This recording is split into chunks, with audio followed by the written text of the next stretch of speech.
Reci nešto pametno. Ćao. Da, samo nešto neformalno, molim te. Pa baš smo neformalni. Da. A baš ti je veliki atelje. Pa jest. Za razliku od ostalih u Srbiji poprilično. Prvi je tu došao kolega, Petar Mirković, kolega, drugar, on je prvi tu došao, pa me onda pozvao, posle se ja nastanio. A otac već ima 10-12 godina, više ni ne brojim. A kako je bilo kad si ti ušao u ovaj prostor? Kako je izgledao? Krš. Teški krš. Ovo je posle grad sređivao, su Novi Sad, Evropska predstavnica kulture, pa su neka sredstva dobijeni, to je sad prilično sređeno. I oni su ti oduzeli to i onda vratili ili kako je to? Da. Bili smo 2-3 godine na ledu. I deliš ovaj prostor ili si sam? Sam. Sam si. I to ti odgovara? Pa da.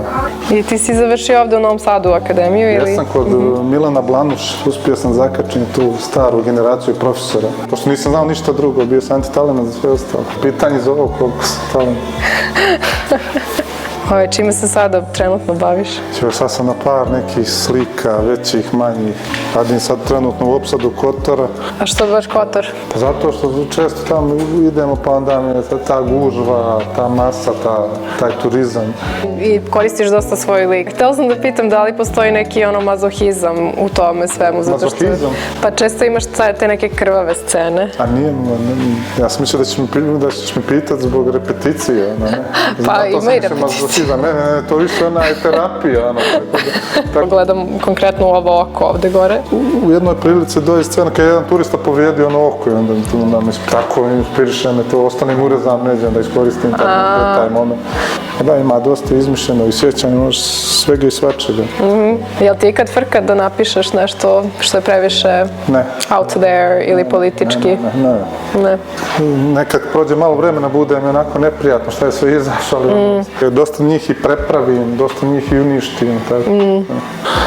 Onda sam radio sad ove kratke životne priče, ova još u fazi, ova je završena.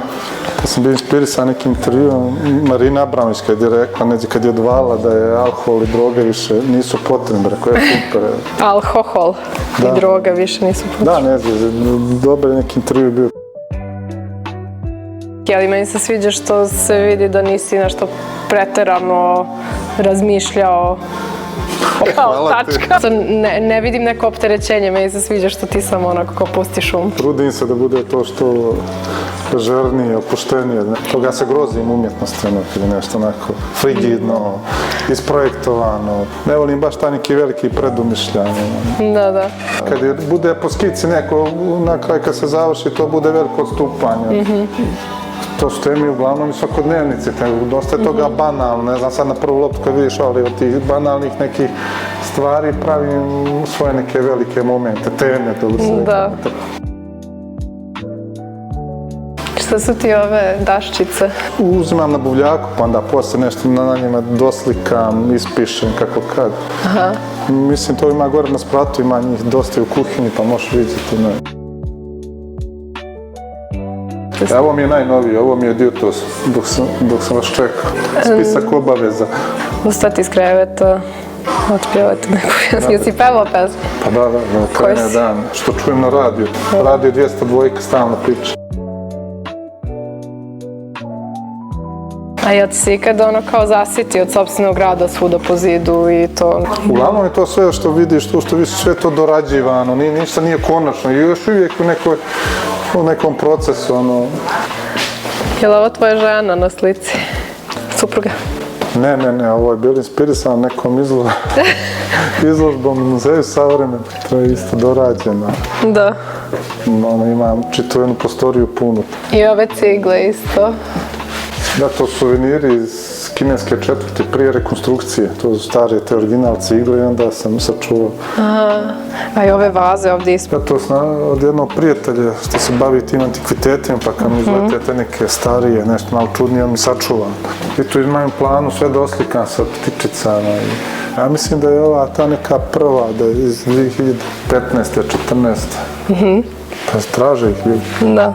Vole tu repeticiju, šta znam, taj mazohizam. Ali ti je pakao, bez hlađenja to bude 50 stepeni.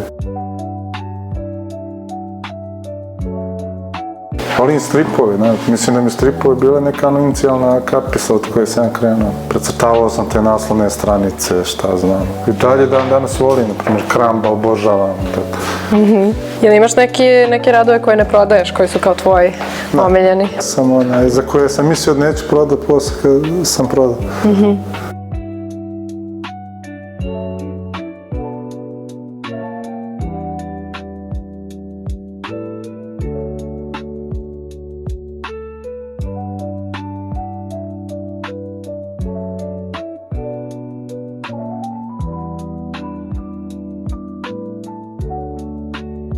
Jel ti znači kao da imaš kolege oko sebe u drugim kućicama? Pa znači, inače, vidiš samo kakva je ta kineska, to je prilično nenaseljena, da nije baš sve jedno to po čitav dan biti. Nekad ti prija ta samoća, nekad ne prija i šta znam. Treba slušati sebe. Radim ja i kući dosta, dosta bude tu slobodnog vremena, da kući isto ima neki, što kažeš ti, Stočić koji odrađuje dosta posla. Ja sam prilično prilagodljiv, tako da se brzo naviknem na sredini i okolnosti, tako da. Jesi ikad mučiš sa inspiracijom? Ma ne, nemam taj problem. Kako ti ide sa prodajama? Ne možeš nikad biti zadovoljan skroz, ali dobro je. Koji kao može da živi od svog rada? Pa to mogu. Mislim, to je za Srbiju veliki uspjeh. Ovo posljednje pitanje pitamo svakoga, kao savjet za mlade ljude koji žele da se zainteresuju oko umetnosti i to. Što dalje od umjetnosti? Dobro, ozbiljno. Ne, nego dalje od svega. Manis. Manis, ima ljepših zanimanja.